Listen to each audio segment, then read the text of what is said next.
अष्टावक्र गीता अध्याय 10। जब मन बार बार हार जाता है, जब जीवन की सारी भागदौड़ अर्थहीन लगने लगती है और जब भीतर कोई गहरा मौन पूछता है तुमसे क्या यही जीवन है, तब साधक पलटता है संसार से नहीं स्वयं से प्रश्न करने की ओर। उसी मौन जिज्ञासा की गूंज है। यहाँ ना कोई साधना है ना कोई मार्ग, केवल एक सीधी निर्मल दृष्टि है कि तू जो कुछ भी सोचता है वह तू नहीं है। तू केवल साक्षी है, शुद्ध, शांत और स्वतंत्र है। यह अध्याय साधक से कहता है अब कुछ करना नहीं है, बस जो तुम नहीं हो उसे पहचान कर छोड़ दो। तब जो शेष बचता है वही परमात्मा है। तो अब हम प्रारंभ करते हैं 10वें अध्याय के सार को। मुनि अष्टावक्र राजा जनक को समझाते हैं कि हे जनक, जो आत्मा को जान गया वही वास्तव में परम शांत है। संसार की चंचलता और मन के उतार चढ़ाव से वह व्यक्ति अडिग रहता है। जिसने आत्मा के स्वरूप का प्रत्यक्ष किया है वह ना तो सुख में डोलता है और ना ही दुख में टूटता है। उसका मौन कोई आडंबर नहीं है, भीतर की स्थिति है केवल। आत्मा को जानने के बाद वह किसी बात में उलझता नहीं है। वह जानता है कि परिवर्तन केवल शरीर और मन में है, आत्मा में नहीं। ऐसी अवस्था में वह जीवन मुक्त हो जाता है। ना उसे कुछ पाना है ना कुछ छोड़ना है। वह संसार में रहते हुए भी जैसे बाहर हो जाता है। यही सच्ची शांति है जो आत्म साक्षात्कार से आती है। हे जनक, आत्मा साक्षी है। मन नहीं, मन तो विचारों का एक प्रवाह है जो विषयों से आकर्षित होकर चलता रहता है, परंतु आत्मा साक्षी है। वह देखती है पर प्रतिक्रिया नहीं करती। जब साधक यह अनुभव करता है कि मैं मन नहीं, विचार नहीं, केवल साक्षी हूं, तभी वह शुद्ध दृष्टा बनता है। उस क्षण उसके भीतर एक मौन उपस्थिति जागती है जो समय और परिवर्तन से परे है। साक्षी होना कोई अभ्यास नहीं, पहचान है। यह पहचान तब होती है जब हम मन की लहरों से एक कदम पीछे हटकर उसे केवल देखने लगते हैं, और यही आत्मज्ञान की शुरुआत है। और जिसे आत्मा का बोध है वह भीतर ही रमण करता है। ऐसा ज्ञानी बाहरी सुखों में नहीं भटकता, क्योंकि उसने आत्मा की अमृत धारा को चखा है। वह जानता है कि संसार की वस्तुएं क्षणभंगुर हैं और आत्मा का आनंद अमिट है। इस बोध से वह भीतर ही भीतर आत्मा में ही रमण करता है। उसका एकांत परम सानिध्य है। उसका मौन परम संगीत है। वह बाहरी जगत में रहते हुए भीतर के स्वरूप में स्थित रहता है। ऐसे ज्ञानी के लिए अकेलापन बोझ नहीं होता, एक वरदान बन जाता है।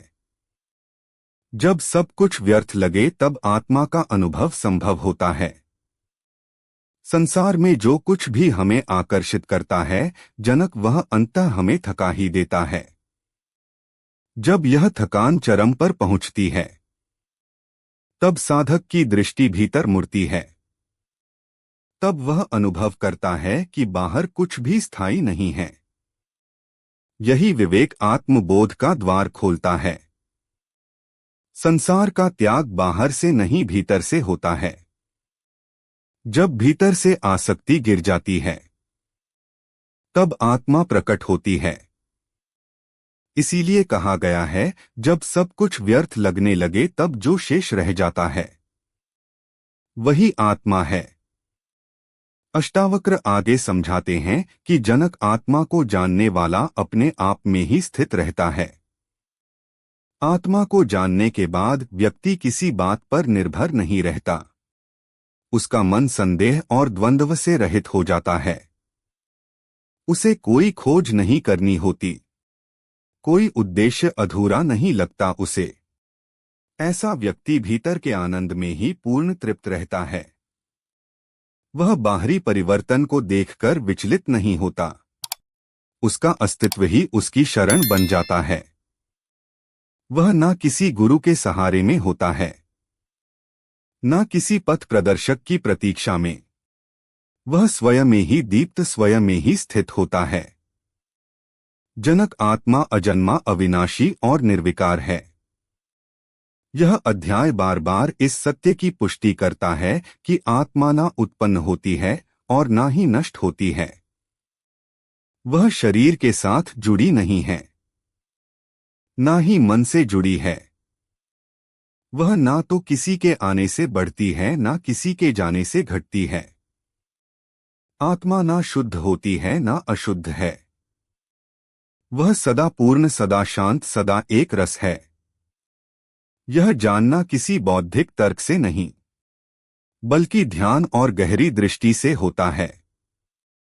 जब साधक अपने सत्य को इसी रूप में देख लेता है तो भय, मोह, क्रोध स्वतः नष्ट हो जाते हैं। ज्ञानी के लिए संसार स्वप्न के समान है। जैसे जागृत व्यक्ति स्वप्न को सत्य नहीं मानता, वैसे ही आत्मदर्शी इस संसार को सत्य नहीं मानता। वह जानता है कि यह सब चेतना का ही एक स्वरूप है, चेतना की ही एक लहर है जो आती जाती रहती है। इसमें जो आनंद, दुख, सफलता, असफलता है, सब कल्पनाओं की परछाई है। ज्ञानी उसमें खोता नहीं है, केवल देखता है। यह दृष्टि उसे सहज बना देती है। वह प्रत्येक परिस्थिति को जैसे एक स्वप्न दृश्यमान करता है, आता है, देखता है, मिट जाता है। यही उसकी शांति का मूल कारण बनता है। और जो ज्ञानी होता है जनक, वो ना तर्क करता है, ना करता है विरोध किसी बात का। जो आत्मा को जान गया है वह किसी विचार से नहीं लड़ता। वह जानता है कि विचार केवल मन की धारा है। वह ना तो किसी के मत का समर्थन करता है, ना ही विरोध करता है। वह केवल देखता है, जानता है और मौन रहता है। उसका मौन पराजय नहीं, पूर्णता का प्रतीक है। वह जहां भी होता है शांति फैलती है। उसका जीवन कोई अभियान नहीं, उपस्थिति होती है। वह प्रत्येक क्षण साक्षी भाव में जीता है। जहां कोई वाद विवाद नहीं होता, केवल अस्तित्व होता है।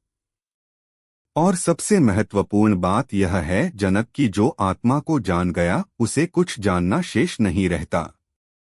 जब आत्मा का अनुभव हो जाता है तो व्यक्ति में पूर्णता का भाव जन्म लेता है। उसे कोई लक्ष्य अधूरा नहीं लगता, ना उसे किसी ग्रंथ की आवश्यकता होती है, ना किसी यात्रा की। उसके भीतर की चुप्पी ही सबसे बड़ा ज्ञान बन जाती है उसका। वह कोई नया उत्तर नहीं ढूंढता, क्योंकि उसके सारे प्रश्न गिर चुके होते हैं। आत्मा के अनुभव में सब कुछ स्वतः स्पष्ट हो जाता है। ऐसा व्यक्ति शांति से जीता है और मौन से बोलता है। अष्टावक्र कहते हैं, ज्ञान से नहीं मौन से आत्मा प्रकट होती है। आत्मा को तर्क से नहीं पाया जा सकता। जितना अधिक हम सोचते हैं उतना ही हम आत्मा से दूर होते चले जाते हैं। यह आत्मा तर्क के पार की चीज है और मौन में प्रकट होती है। जब मन की हलचलें शांत हो जाती हैं, तब आत्मा अपने आप को प्रकट करती है। यह मौन कोई अभ्यास से नहीं आता, यह तो त्याग से आता है। जब साधक अपनी धारणाओं को छोड़ देता है तब वह मौन में उतरता है और वही आत्मा से साक्षात्कार होता है। और जनक आत्मज्ञानी ना अतीत में जीता है, ना भविष्य में। जो आत्मा को जान गया वह केवल वर्तमान में स्थित रहता है। ना वह बीते हुए सुख दुख को स्मरण करता है, ना आने वाले कल की चिंता करता है। वह जानता है कि आत्मा तो कालातीत है, ना उसका कोई प्रारंभ है, ना ही कोई अंत। इसलिए वह काल की सीमाओं से मुक्त होता है। अतीत तो केवल स्मृति है, और भविष्य है केवल कल्पना। आत्मा दोनों से परे है। ज्ञानी का ध्यान इसी क्षण में टिका रहता है। वह ना तो पश्चाताप करता है ना ही आशंका।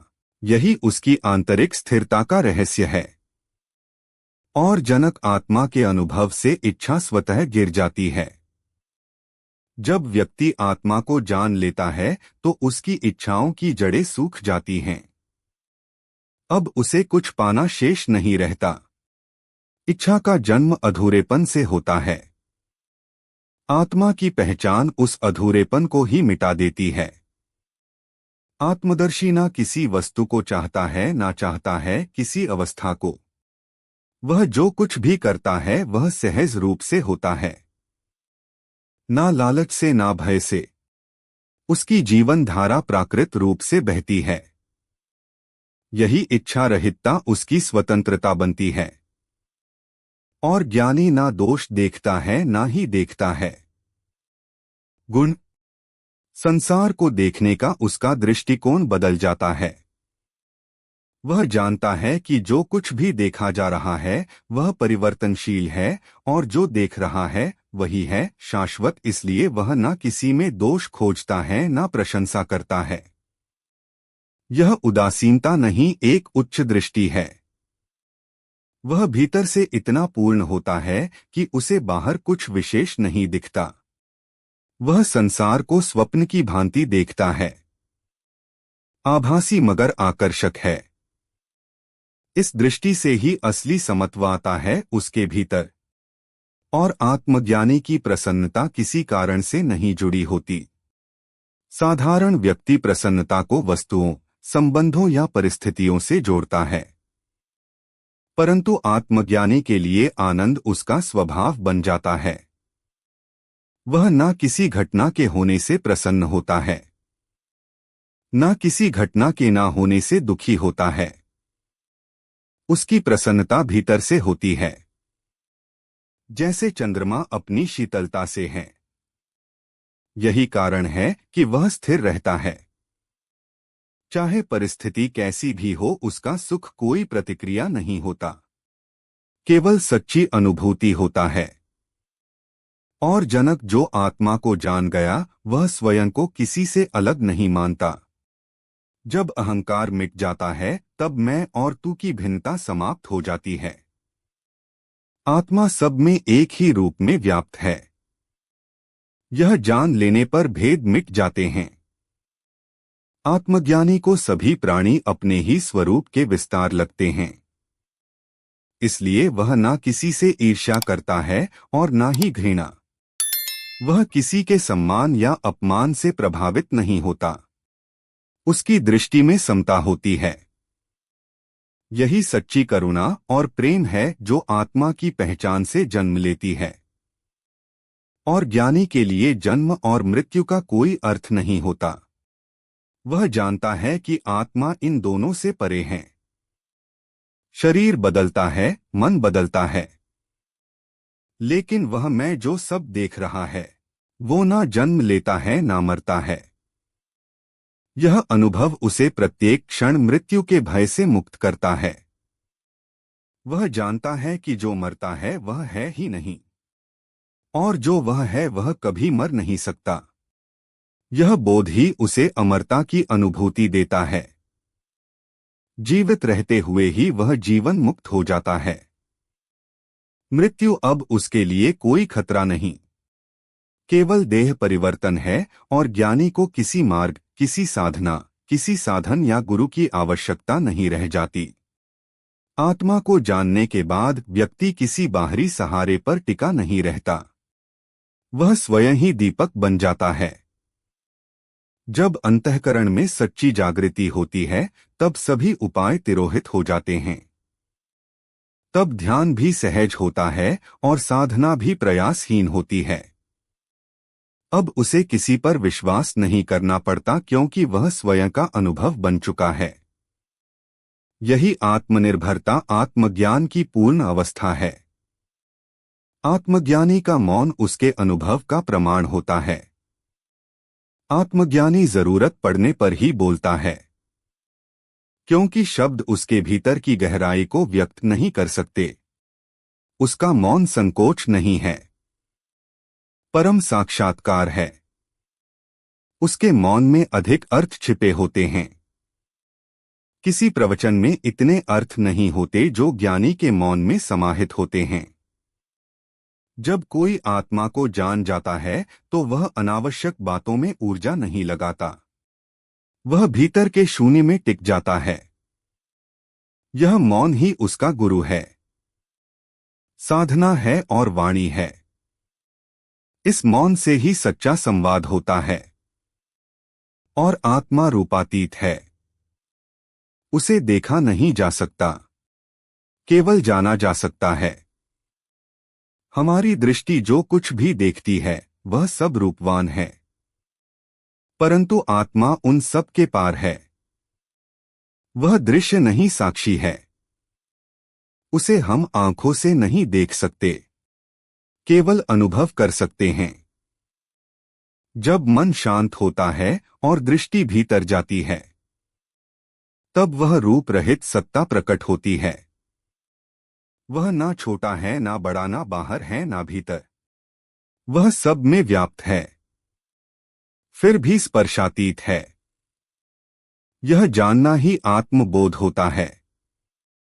जनक ज्ञानी के लिए कोई स्थान पवित्र या अपवित्र नहीं होता। जहां कहीं भी वह होता है वहां आत्मा ही प्रकट होती है। उसे किसी तीर्थ या मंदिर की आवश्यकता नहीं होती। उसका मन इतना निर्मल हो जाता है कि प्रत्येक स्थान उसके लिए परमात्मा की उपस्थिति बन जाता है। वह जानता है कि परमात्मा किसी सीमित क्षेत्र में नहीं, समस्त अस्तित्व में व्याप्त है। इसलिए वह कभी पवित्रता का प्रदर्शन नहीं करता। वह जहां बैठता है वही स्थान पावन बन जाता है। यही सच्चा संतत्व है। जनक आत्मा सदा मुक्त है। बंधन केवल दृष्टिकोण का भ्रम है। साधारण व्यक्ति सोचता है कि वह संसार के माया जाल में बंधा हुआ है। शरीर से, परिवार से, कर्तव्यों से जकड़ा हुआ है। पर ज्ञानी जान जाता है। वह देख लेता है कि आत्मा कभी भी बंधी नहीं होती। बंधन केवल विचारों का भ्रम है। जैसे आकाश को कोई बांध नहीं सकता, वैसे ही आत्मा को कोई रोक नहीं सकता। यह समझते ही भीतर एक विलक्षण स्वतंत्रता की लहर दौड़ती है। तब व्यक्ति बाहर से वही रहता है, पर भीतर से स्वच्छंद हो जाता है। यही मुक्ति है। यही दृष्टिकोण में क्रांति लाती है। और जनक ज्ञानी केवल देखता है, हस्तक्षेप नहीं करता। उसकी दृष्टि संभाव से भरी होती है। वह किसी की गति में रुकावट नहीं बनता, न किसी को दिशा देता है। वह जानता है कि सबका मार्ग उन्हें उनकी प्रकृति और अनुभव के अनुसार मिल जाएगा। उसका विश्वास है कि चेतना स्वयं सबको जागृत करती है।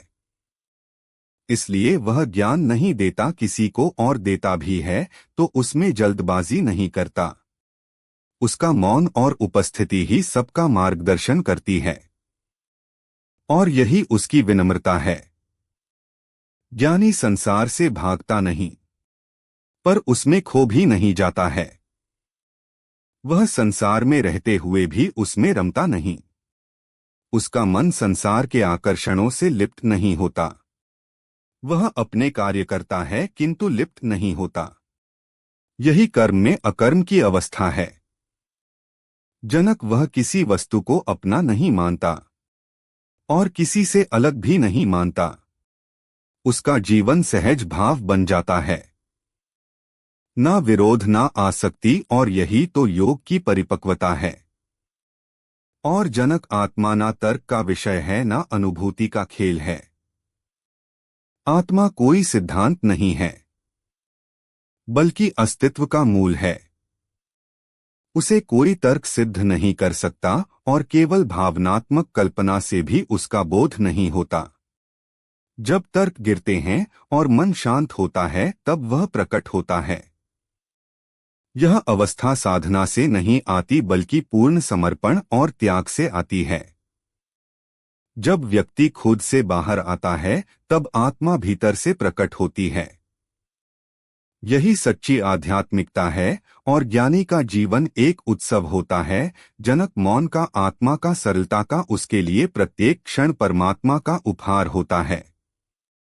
वह किसी उपलब्धि में नहीं जीता बल्कि अपनी उपस्थिति में रमण करता है। उसका हंसना सहज होता है, उसका रोना भी सहज होता है। वह ना तो दुख से भागता है ना सुख से चिपकता है। वह जो कुछ भी है उसी में पूर्ण है। उसकी आंखें बोलती हैं, उसका मौन सिखाता है। ऐसा जीवन ही सच्चा आत्मा का जीवन है। सहज, शुद्ध और स्वतंत्र है। अगर आपको यह वीडियो अच्छी लगी हो तो आप वीडियो को एक लाइक करके हमारी चैनल ज्ञान धार्मिक को जरूर सब्सक्राइब करें। जय श्री कृष्णा।